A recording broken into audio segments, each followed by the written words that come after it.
Trump optimistic on trade, North Korea after China talks. President Donald Trump on Thursday criticized the very one-sided and unfair trade relationship between the U.S. and China, but stopped short of castigating Chinese President Xi Jinping by saying he don't blame the country for having taken advantage of the U.S. Speaking after the announcement of new business deals between U.S. and Chinese companies, Trump said China must immediately address the unfair trade practices that drive what he said was shockingly large trade deficit, along with barriers to market access, forced technology transfers and intellectual property theft. But I don't blame China, he said. After all, who can blame a country for being able to take advantage of another country for the benefit of its citizens? To applause, Trump said, I give China great credit. Trump's comments came during his second day in China and after lengthy meetings with Xi. The day included announcements that the U.S. and China had signed agreements valued at more than $250 billion for products including U.S.-made jet engines, auto parts, liquefied natural gas and beef.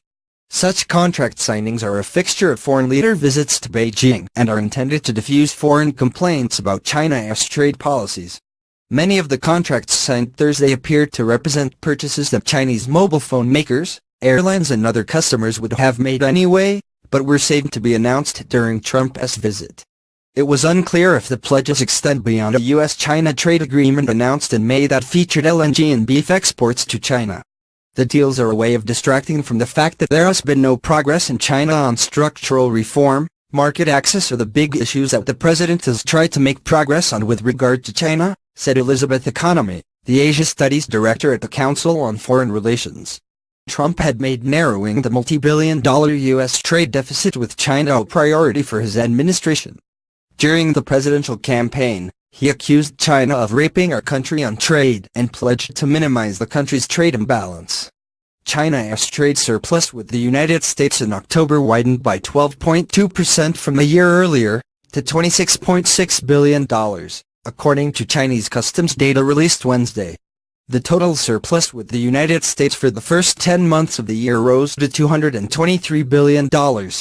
For his part, Xi promised a more open business environment for foreign companies in China and said his country was committed to further opening its economy to foreign investment. China will not close its doors and will open them even wider, he said, pledging that foreign companies in China, including American ones, would find the market more open, more transparent and more orderly. The United States and other trading partners have been pressing Beijing to give their companies more access to its state-dominated economy. But it remains unclear how far China will go to fulfill its pledges. Previous U.S. administrations have hailed market-opening promises only to be left disappointed. Xi also described U.S.-China relations as standing at a new historic starting point, and declared, the Pacific Ocean is big enough to accommodate both China and the United States. Before arriving in China, Trump had delivered a stern message to Beijing, using an address to the National Assembly in South Korea to call on China, North Korea's biggest trade partner, to do more to confront and isolate the antagonistic nation. That included calling on China to fully implement UN Security Council resolutions aimed at depriving the North's government of revenue for its nuclear and ballistic missile programs. You cannot support, you cannot supply, you cannot accept, he said. Trump on Thursday appeared far more conciliatory, thanking China for its efforts and saying he'd been encouraged by his conversations. China can fix this problem easily. And quickly. And I am calling on China and your great president to hopefully work on it very hard, Trump said. If he works on it hard it will happen. There's no doubt about it. It was an optimistic tone that Trump stuck throughout the day. Earlier, he said he looked forward to many years of success and friendship working together to solve not only our problems, but world problems, and problems of great danger and security. I believe we can solve almost all of them, and probably all of them, he said. China is increasingly disenchanted with North Korea's nuclear weapons development, but remains wary of using its full economic leverage over its traditional ally. It fears triggering a collapse of the North's totalitarian regime that could cause an influx of refugees into northeastern China and culminate in a U.S.-allied unified Korea on its border. Before the meetings, China rolled out the red carpet for Trump, treating him to an elaborate welcome ceremony on the plaza outside the Great Hall of the People before the leaders turned to their private talks.